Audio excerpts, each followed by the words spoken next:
आपल्यासोबत शालेय शिक्षण मंत्री दीपक केसरकर आहे, त्याची बातचीत करणार आहे. सर, शैक्षणिक वर्षात ह्या वर्षापासून सुरुवात होईल का शैक्षणिक अभ्यासक्रमामध्ये कृषी समावेश केला जाईल आणि तो आठवड्यातून 1 तास किंवा 2 तास हे ठरवलं जाईल आणि त्यावेळेला प्रत्येक वर्गाला पहिली, दुसरी, तिसरी असा तो अभ्यासक्रम इंट्रोड्यूस केला जाईल.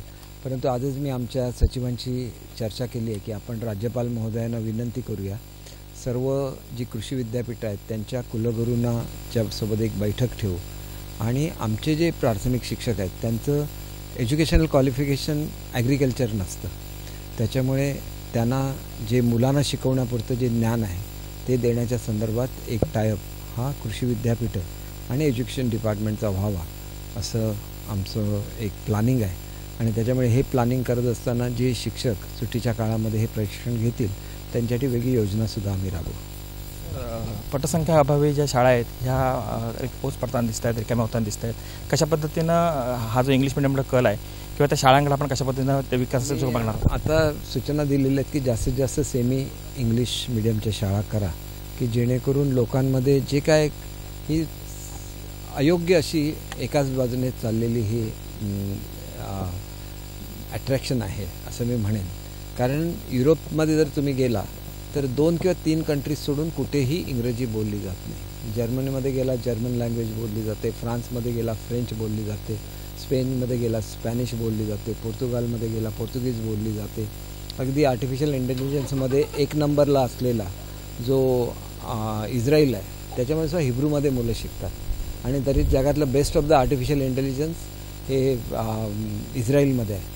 म्हणून आपण लक्षात घेतलं पाहिजे की मातृभाषेला दुसरा पर्याय नाही. मातृभाषेमध्ये मुलं जेवढं ग्रास्प करू शकतात दुसऱ्या कुठल्याही भाषेमध्ये ते करू शकत नाहीत आणि त्याच्यामुळे या वर्षीपासून इंजिनिअरिंगचं जे शिक्षण आहे ते ऑलरेडी द्यायला सुरुवात झालेली आहे मराठीमध्ये. आणि सांगितलं तर तुम्हाला आश्चर्य वाटेल, 40% जास्त मुलांनी मराठी मीडियममध्ये इंजिनियर होण्याचं स्वीकारलेलं आहे. अशाच तऱ्हेने मेडिकलचं शिक्षणसुद्धा मराठीमधून दिलं जाणार आहे. मग इंग्रजी मीडियममध्ये गेलेली मुलं काय करणार आहेत? त्यांना इंग्रजी मीडियममधलं अवेलेबल असणार, पण ज्यावेळेला 50% मुलं ही मराठीमधून मेडिकल म्हणजे डॉक्टर व्हायला लागतील, इंजिनियर व्हायला लागतील, तर त्यावेळेला खऱ्या अर्थाने मातृभाषेचं महत्त्व हे मुलांना समजणार आहे. तरी पण जास्तीत जास्त सुविधा चांगल्या कराव्या म्हणून केंद्रस्तरावर एका शाळेचं एम्पॉवरमेंट, त्याचं इन्फ्रास्ट्रक्चर चांगलं करणं, तिथं रोबोटिक्स असेल, आर्टिफिशियल इंटेलिजन्स असेल, कॉम्प्युटर सायन्स असतील, सगळे शिक्षण देण्याचं आम्ही नियोजन केलेलं आहे. आणि त्याच्यामुळे ज्या मुलांना इच्छा आहे चांगलं शिक्षण मिळावं तर मराठीमधलं चांगलं शिक्षण त्या ठिकाणी त्यांना मिळू शकेल. आणि ज्यांना एकदमच इंग्रजीची गोडी आहे त्यांना इंग्लिश मिडियमच्या शाळा तर आम्ही परवानगी देतच असतो, त्या शाळेमध्ये त्यांनी जावं. अगदीच असेल आणि गरीब एकदम मुलगा असेल आणि तरी त्याला इंग्रजी शिकायचं असेल ती व्यवस्थासुद्धा आम्ही करू. पण शिक्षणाच्या क्षेत्रामध्ये शिक्षण घेण्याची जी एक त्यांचा अधिकार आहे विद्यार्थ्यांचा, त्यांना कुठेही बंधन येणार नाही.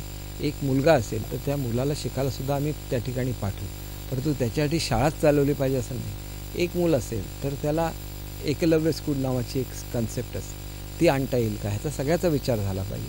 शेवटी आमच्या एका शिक्षकाचा पगार 1-1 लाख रुपये असतो, त्याच्यामुळे त्यांनी जास्त मुलांना शिकवणं हा एक इकॉनॉमीचा भाग झाला. परंतु आम्ही जे परीक्षण केलं त्याच्यामध्ये कमी पटसंख्या असलेल्या मुलांमध्ये आणि जास्त पटसंख्या असलेल्या मुलांना शिक्षणाच्या ग्रास्पिंगमध्ये फरक पडतो.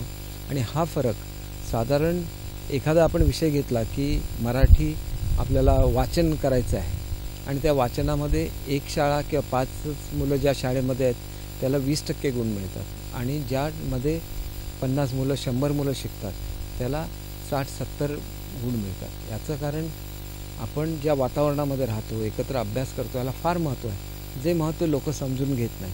आणि त्याच्यामुळे अशा शाळामध्ये आपली मुलं कमी पडत असतील तर मग त्यांच्या वाहतुकीची सोय करून त्यांना चांगल्या शाळेमध्ये शिकायला नेलं पाहिजे. शेवटी आपल्याला पुढची पिढी घडवायची, इथं कोणाची वाद करायचा नाही. आणि विशेषतः मी संघटनांना अगदी स्पष्ट शब्दामध्ये सांगितलेलं आहे की महाराष्ट्रातला एकही शिक्षक हा बेरोजगार होऊ शकत नाही, त्यांना संरक्षण दिलेलं आहे महाराष्ट्र शासनाने.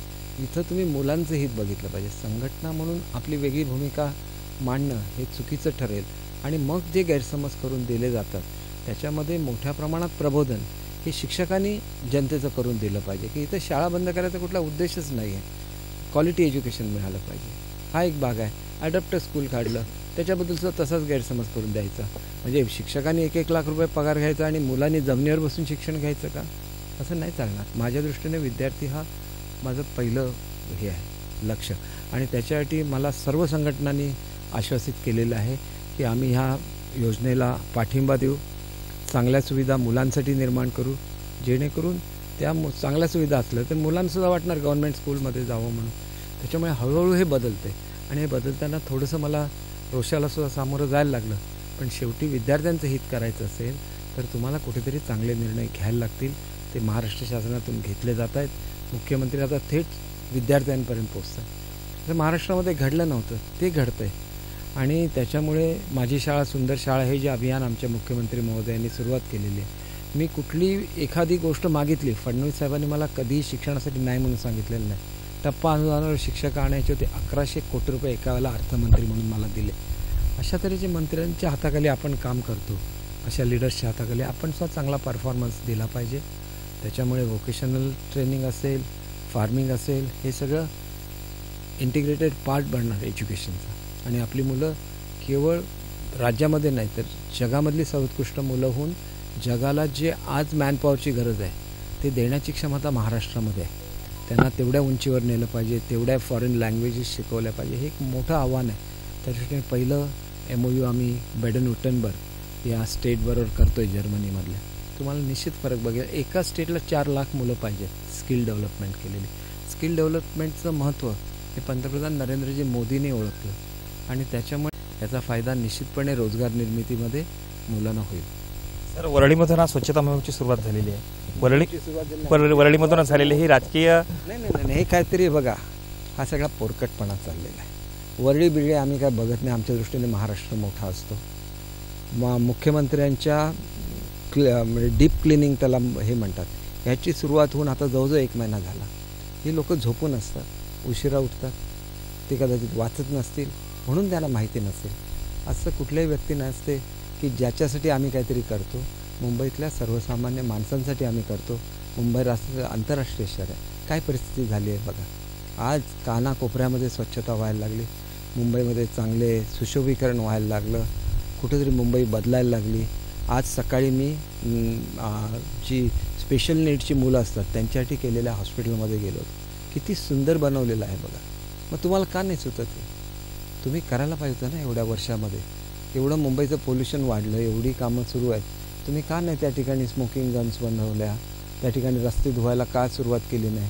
आज आपण रेड कॅटेगरीमधून येलो कॅटेगरीवर, म्हणजे ऑरेंजमधून येलोवर आलो. येलोमधून अनेक मुंबईची उपनगरी ग्रीनमध्ये गेलेली आहे. हिवाळ्याच्या याच्यामध्ये कमी जास्त होतं कारण वारा नसतो, तो एक समुद्राकडून येणारा वारा नसतो. अदरवाईज तुम्ही याच्या पुढच्या काळामध्ये बघा, मुंबई बहुतांश भाग मुंबईचा ग्रीन कॅटेगरीमध्ये येणार. तुम्हाला का जमलं नाही? बोलायचं, इंटरनॅशनल प्राइजेस घ्यायच्या म्हणून NGOज बरोबर मीटिंग घेत बसायच्या, याने होत नाही. नद्या सगळ्या प्रदूषित आहे. मंत्री म्हणून काय केलं काम? आणि उगाच सांगायचं मी इथून लढवतो, तुम्ही माझ्याविरुद्ध लढवून दाखवा. हो, ज्या माणसाला निवडून येण्यासाठी 2-2, 3-3 MLC करायला लागले, त्यांनी अशा गोष्टी करू नये. तळागाळातून आलेले कार्यकर्ते असतात, त्यांचा मान ठेवला पाहिजे. मुख्यमंत्री असतात, त्यांचा मान ठेवला पाहिजे. ज्याला उद्धव साहेब मुख्यमंत्री होते सगळे मान ठेवायचाच ना त्यांचा, त्यांनी स्वतः ठेवला पाहिजे. मला सगळ्यांच्याबद्दल आदर आहे, विशेषतः ठाकरे फॅमिलीबद्दल खूप आदर आहे, म्हणून तर मी कधीच त्यांच्या विरोधात बोलत नाही. काही स्टेटमेंट काढायचे आणि वरळीला आले तर माझ्या विरोधात म्हणून आले असं म्हणण्याचं काही कारण नाही.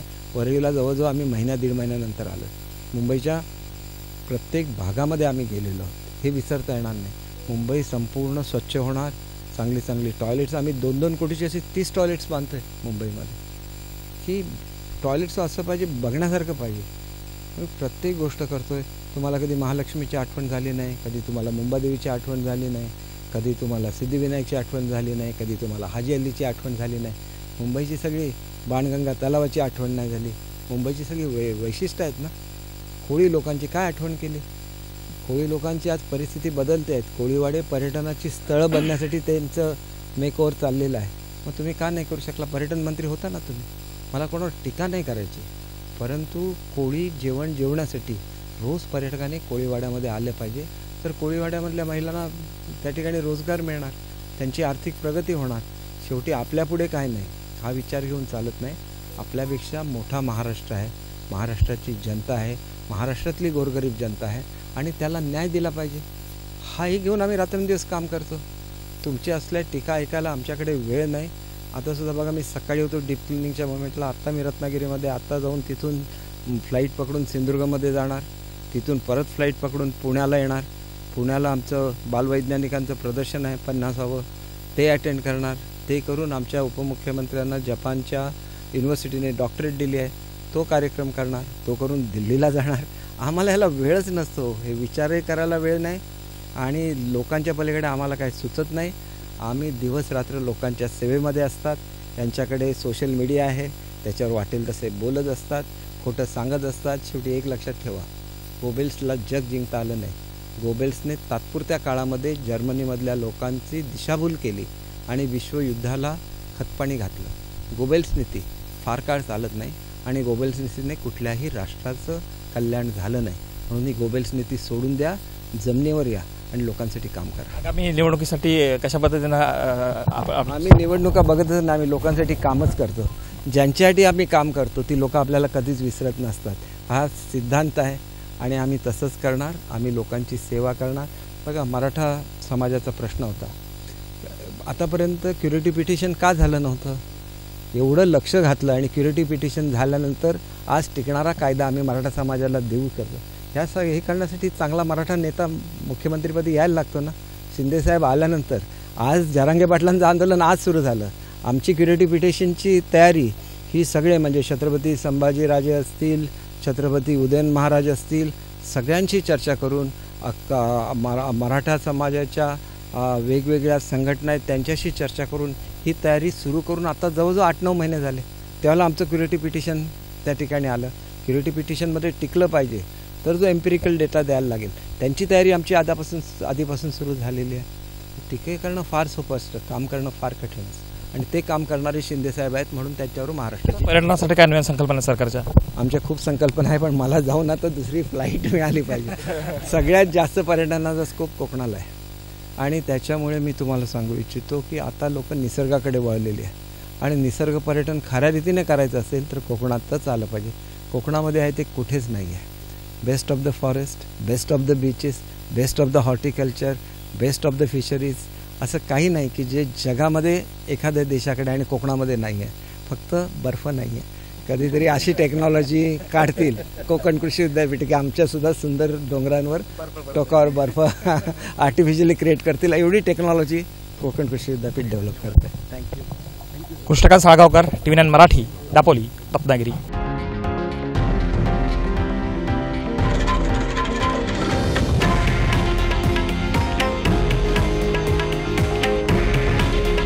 हे आहे देशातील नंबर 1 न्यूज नेटवर्क आणि आपण पाहत आहात TV9 मराठी. काळजी तुमची, हित महाराष्ट्राचं.